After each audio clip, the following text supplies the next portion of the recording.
Student, this is our lecture number 2 of chapter 4 of geography, agricultures. Till now we have studied about the types of farming, that is primitive subsistence farming, intensive subsistence farming, commercial farming, and a type of commercial farming, that is plantation agricultures. Now we are going to study about cropping pattern, कि crop किस pattern में हमारे यहाँ पे grow की जाती है, या हम इसे कह सकते हैं क्रॉपिंग सीजन. तो हमारे यहाँ पे 3 सीजन्स होते हैं क्रॉप के. First one is kharif season, second one is rabi और थर्ड वन इज़ ज़ैद. अब इन 3 सीज़न के अंदर मैं इसका आपको ओवरव्यू दे रहा हूँ. आपको 4-5 बातें याद रखनी है. एक तो इनका सोइंग पीरियड, कि किस वक्त इन्हें सो किया जाता है, उगाया जाता है. एक इनका हार्वेस्टिंग पीरियड, तो सोइंग पीरियड याद रखना है, हार्वेस्टिंग पीरियड याद रखना है. फिर ये कौन कौन सी क्रॉप आती हैं, खरीफ सीज़न के अंदर कौन सी क्रॉप आती हैं, रबी सीज़न के अंदर कौन सी क्रॉप आती हैं, ज़ैद सीज़न के अंदर कौन सी क्रॉप आती हैं. फिर सोर्स ऑफ वाटर, कि इन्हें वाटर कहाँ से मिलता है. ठीक है ना. ये 4 चीज़ें. और 5वां कि कौन कौन से स्टेट के अंदर ग्रो की जाती है. तो देखो, जैसे आपका खरीफ क्रॉप है, इसका जो सोइंग पीरियड है खरीफ क्रॉप का, ये है आपका, इसे उगाते हैं हम ऑनसेट ऑफ मानसून, यानी कि जब मानसून आता है, यानी कि जून जुलाई के अंदर हम इसे स्टार्ट करते हैं उगाना. ठीक है. और इसे हम हार्वेस्ट कब करते हैं, इस क्रॉप को काटते कब हैं, हम इसे काटते हैं हम इसे सितंबर से अक्टूबर के अंदर. ठीक है ना. सितंबर से अक्टूबर के बीच में हम इसे काटते हैं. ठीक है. और जैसे आपकी रबी क्रॉप है, ये सितंबर अक्टूबर के अंदर हम इसे ग्रो करते हैं. ठीक है ना. अक्टूबर तक के हम इसे ग्रो करते हैं, यानी कि सो करते हैं अक्टूबर के अंदर. और इसे हार्वेस्ट करते हैं हम मार्च अप्रैल के अंदर. इसे हार्वेस्टिंग करते हैं मार्च अप्रैल के अंदर. ठीक है. तो ये इनकी सोइंग और हार्वेस्टिंग पीरियड हो गया. और देखो, इन दोनों सीज़न के बीच में एक छोटा सा सीज़न आता है, ज़ैद सीज़न. और ज़ैद सीज़न के अंदर देखो, हम जहाँ से मार्च अप्रैल के अंदर ये हम इसे क्या करते हैं, सो करते हैं. और मई जून के अंदर हम इसे हार्वेस्ट कर लेते हैं, काट लेते हैं. ठीक है ना. तो जैसे आपको पता है कि मई जून के अंदर हम इसे हार्वेस्ट करेंगे, तो मई जून के अंदर इसके अंदर क्रॉप कौन कौन सी आएंगी जो हम गर्मियों के अंदर खाते हैं, जैसे तरबूजा, खरबूजा, या फिर आपके खीरे, यानी कि watermelon, Musk Milan and cucumber. तो ये ज़ैद सीज़न के अंदर आते हैं, जिन्हें हम मार्च अप्रैल के अंदर ग्रो करते हैं और मई जून के अंदर काट लेते हैं.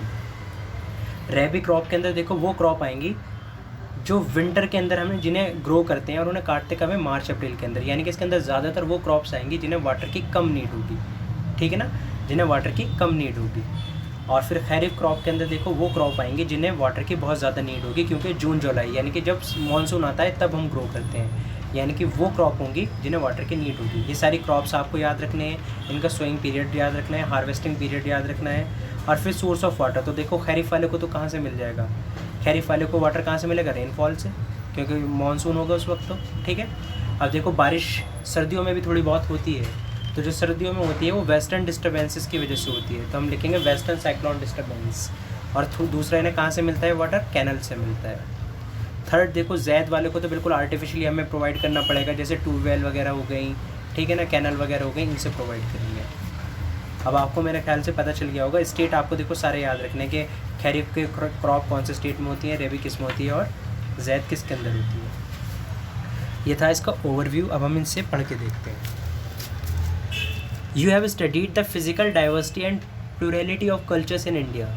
There are also reflected in agriculture practices and cropping patterns in the country. Various types of foods and fiber crops, vegetables and fruits, spices, condiment, etc. constitute some of the important crops grown in the country. India has 3 cropping seasons, that is Rabi, Kharif and Zaid. ये कह रहे हैं कि देखो, आपने सबसे पहले physical diversity के बारे में पढ़ा था ज्योग्राफी के अंदर. फिजिकल डाइवर्सिटी का मतलब कि हमारे यहाँ पे माउंटेन्स भी हैं, प्लेन्स भी हैं, डेजर्ट भी हैं. ठीक है ना. ओशंस भी हैं, कोस्टल एरियाज़ भी हैं. तो हमने फिजिकल डाइवर्सिटी के बारे में पढ़ा. फिर हमने प्लूरलिटी ऑफ कल्चर्स के बारे में पढ़ा. प्लूरलिटी ऑफ कल्चर्स यानी कि अलग अलग कल्चर है हमारे यहाँ पे, डिफरेंट लैंग्वेजेस हैं, डिफरेंट रिलीजन हैं, डिफरेंट कास्ट्स हैं. ठीक है ना. अब हम किसके बारे में पढ़ेंगे, जो ये हमारे यहाँ पे जो डाइवर्सिटी है, ये एग्रीकल्चर सेक्टर के अंदर भी है. यानी कि हमारे यहाँ पे अलग अलग तरह की क्रॉप्स होती हैं. कुछ फाइबर क्रॉप्स हैं, कुछ वेजिटेबल्स हैं, कुछ फ्रूट्स हैं, कुछ स्पेसिस हैं. कुछ ऐसी क्रॉप हैं जो खाने वाली हैं, फूड क्रॉप्स हैं. कुछ ऐसी क्रॉप हैं जो ना खाने वाली हैं. ठीक है ना. Other than food crops. तो देखो, इन तीनों के हमारे जो सीज़न होते हैं, जो क्रॉपिंग सीज़न होते हैं, वो 3 होते हैं. एक रबी, एक खरीफ एंड एक ज़ैद. ठीक है ना. तो रबी देखो, यानी कि जिसे हम किस में उगाते हैं, अक्टूबर से दिसंबर के अंदर. और जिसे हम हार्वेस्ट कब कर रहे थे, मार्च अप्रैल या अप्रैल से जून के बीच में हम कर लेते हैं इसे हार्वेस्ट, यानी कि काट लेते हैं, जैसे मैंने आपको बताया था. तो रबी है आपका मतलब विंटर वाला सीज़न है. और देखो इसके अंदर मैंने आपको सब कुछ बता चुका था। देखो विंटर के अंदर है तो इसे रेनफॉल कहाँ से मिलेगा। देखो सर्दियों में बारिश होती है, सर्दियों में जो बारिश होती है वो वेस्टर्न साइक्लोन डिस्टर्बेंसेस की वजह से होती है, और कैनल के थ्रू भी हम इसे वाटर प्रोवाइड कर सकते हैं। वाटर के सोर्स पता चल गया आपको, इसका हार्वेस्टिंग पीरियड और सोइंग पीरियड पता चल गया आपको इसका। फिर मैंने बताया था इसके अंदर क्रॉप वो होंगी जिन्हें वाटर की कम नीड होगी, ठीक है ना। अब इन सब चीज़ों के बारे में हम पढ़ के देखते हैं। Rabi crops are sown in winter from October to December and harvested in summer from April to जून।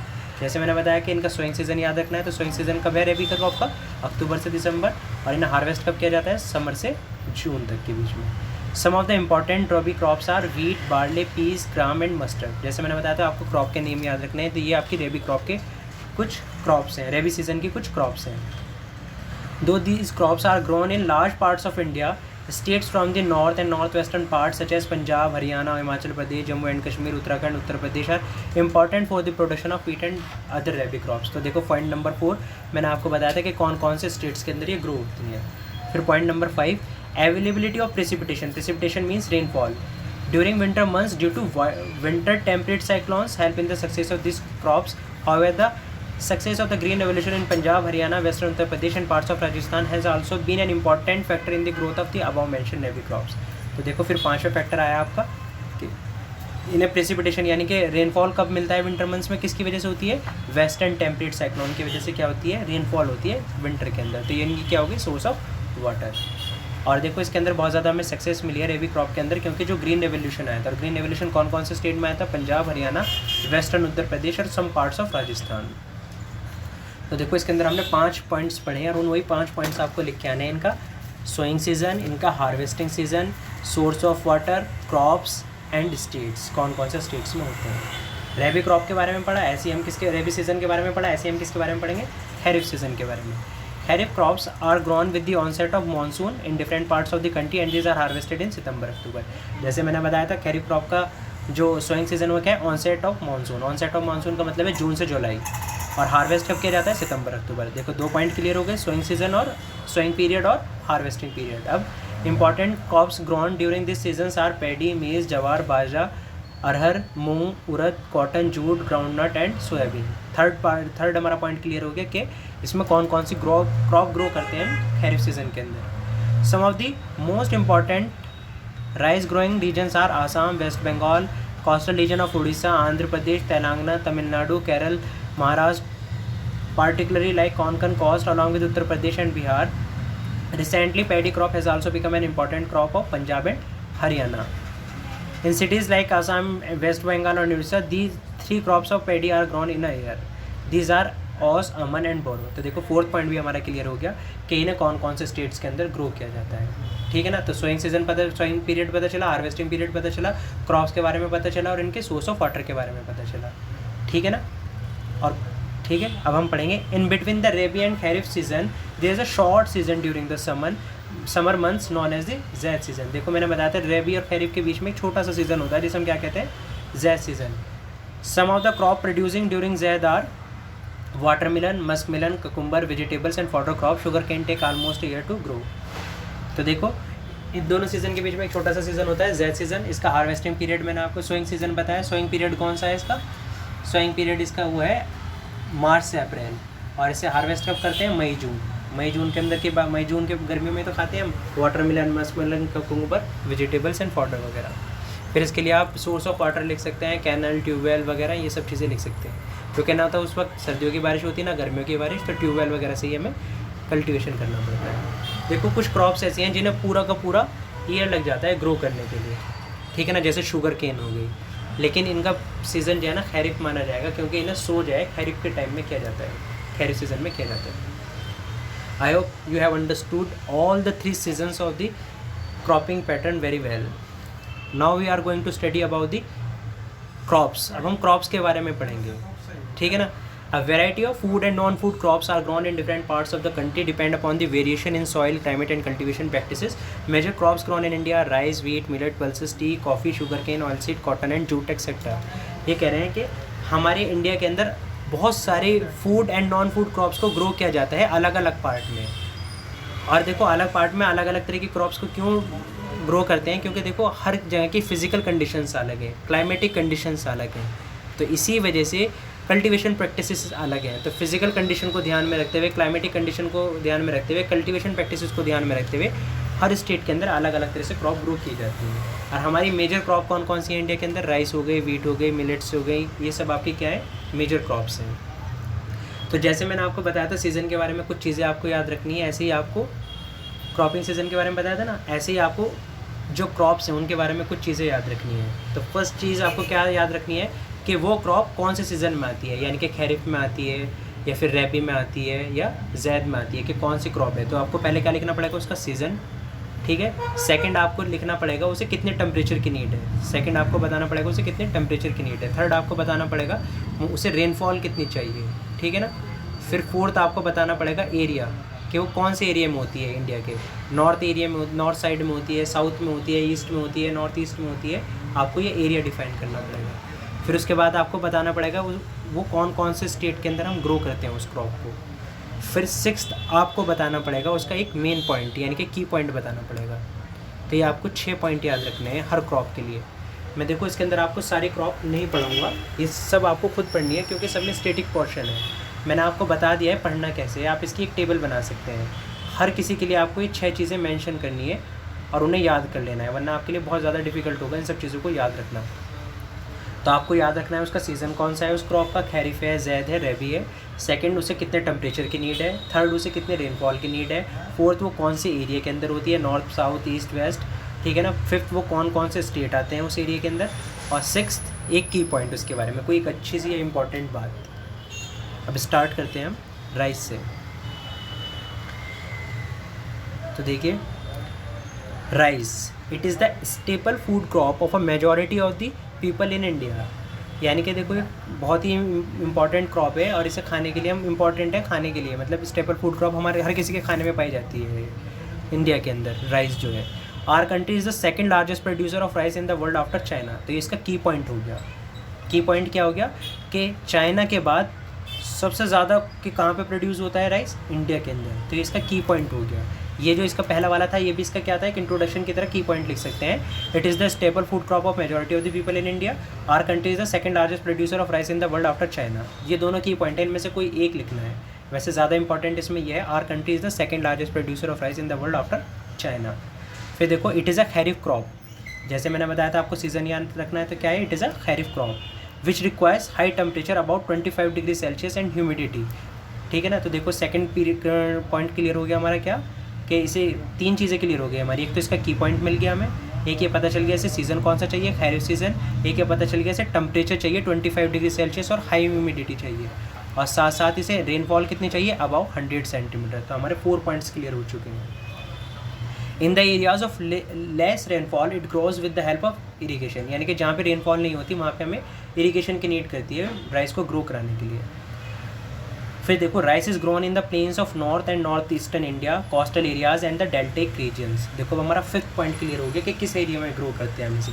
तो कहाँ करते हैं, नॉर्दर्न प्लेन्स के अंदर, नॉर्दर्न ईस्टर्न इंडिया के अंदर, कोस्टल एरिया के अंदर और डेल्टिक रीजन के अंदर। उसके बाद देखो, development of dense network of canal irrigation and tubewells have made possible to grow rice in areas of less rainfall such as Punjab, Haryana, western Uttar Pradesh and parts of Rajasthan. तो कह रहे हैं कि जो इरीगेशन फैसिलिटीज़ हैं जो हमें किससे मिलती हैं, ट्यूबवेल से, कैनल से, ठीक है ना, उनकी वजह से पॉसिबल हो पाया है कि हम राइस को ग्रो कर पाते हैं उन एरियाज़ के अंदर भी जहाँ पे रेनफॉल बहुत कम होती है, जैसे Punjab, Haryana, western Uttar Pradesh and some parts of Rajasthan.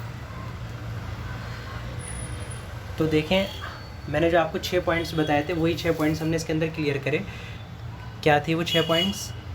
पहला था कि क्रॉपिंग सीज़न, कि कौन सा क्रॉपिंग सीज़न है उसका। सेकंड, उसका आपको बताना था एरिया, ठीक है ना। फिर उसका स्टेट, थर्ड, फिर फोर्थ होगा आपका उसका टेम्परेचर, फिफ्थ उसकी रेनफॉल और सिक्स्थ उसका एक की पॉइंट। इसी तरह देखो, ये मैप दे रखा है, इसके अंदर आपको बता रखा है कि कहाँ कहाँ पे राइस ग्रो किया जाता है। तो मेजर एरियाज़ जहाँ पे बहुत ज़्यादा राइस ग्रो होती है तो वो डार्क ग्रीन है, और ये माइनर एरियाज़ है जहाँ पे राइस को ग्रो किया जाता है। अब देखो, मैं ऐसे ही सब क्रॉप के अंदर यही 6 चीज़ें आपको याद रखनी है जो मैंने आपको बताई हैं। एक और पढ़ने के लिए हम क्या पढ़ लेते हैं, वीट को पढ़ लेते हैं। This is the second most important cereal crop. तो इसका की पॉइंट हो गया कि सबसे second most important cereal crop है।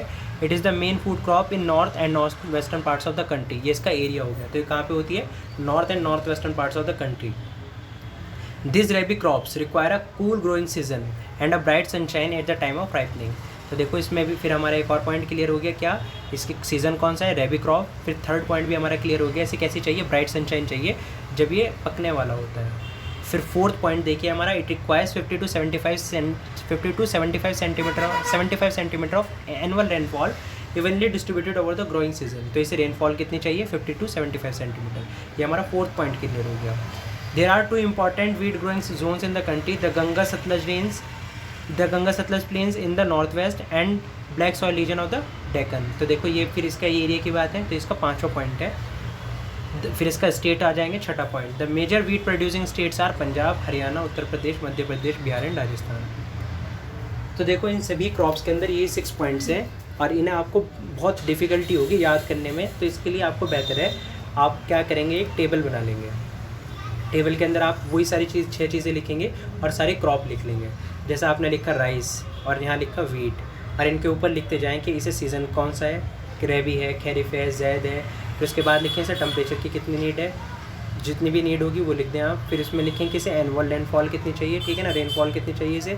फिर फोर्थ लिखें इसे एरिया, कौन कौन से एरिया में आता है, फिर इसके स्टेट के बारे में और एक इसका की पॉइंट। और ऐसे करके एक टेबल बना लेंगे आप, ठीक है ना। फिर राइस को जितना कौन सा सीज़न है वो लिखें, उसका टेम्परेचर लिखें, रेनफॉल लिखें, उसका एरिया लिखें, स्टेट लिखें और की पॉइंट लिखें। ऐसे वीट का सीज़न लिखें, उसका टेम्परेचर लिखें, रेनफॉल लिखें, उसका एरिया लिखें, स्टेट लिखें, उसका की पॉइंट लिखें। ऐसे आप एक टेबल बना के क्या करेंगे, इन सबको लर्न करेंगे पढ़ने के बाद। तो देखो अब मैं आपको इसमें और कुछ नहीं पढ़ाऊँगा, यानी कि क्रॉप्स के बारे में और ज़्यादा नहीं मैं आपको पढ़ाऊँगा, क्योंकि हर किसी में एक ही चीज़ है। जैसे राइस के बारे में पढ़ा हमने, वैसे वीट के बारे में, फिर मिलेट्स के बारे में पढ़ना होगा हमें, फिर मेज़ के बारे में, ठीक है ना, पल्सेस के बारे में। देखो फिर इसके बाद हम पढ़ेंगे food crops other than grains, यानी कि कुछ फूड क्रॉप्स ऐसी हैं जो ग्रेन से अलग हैं, जैसे शुगर कोइन, टी, कॉफ़ी, ये सब आपकी ग्रेन से अलग फूड क्रॉप्स हैं।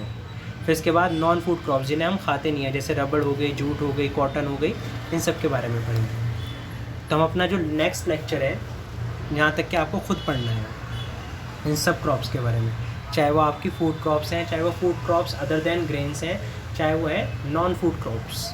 इन सब के बारे में वही 6 पॉइंट आपको याद रखने हैं, ठीक है। जो हमारा नेक्स्ट लेक्चर होगा वो स्टार्ट होगा यहाँ से, technological and institutional reform. Okay, that's all for today, thank you.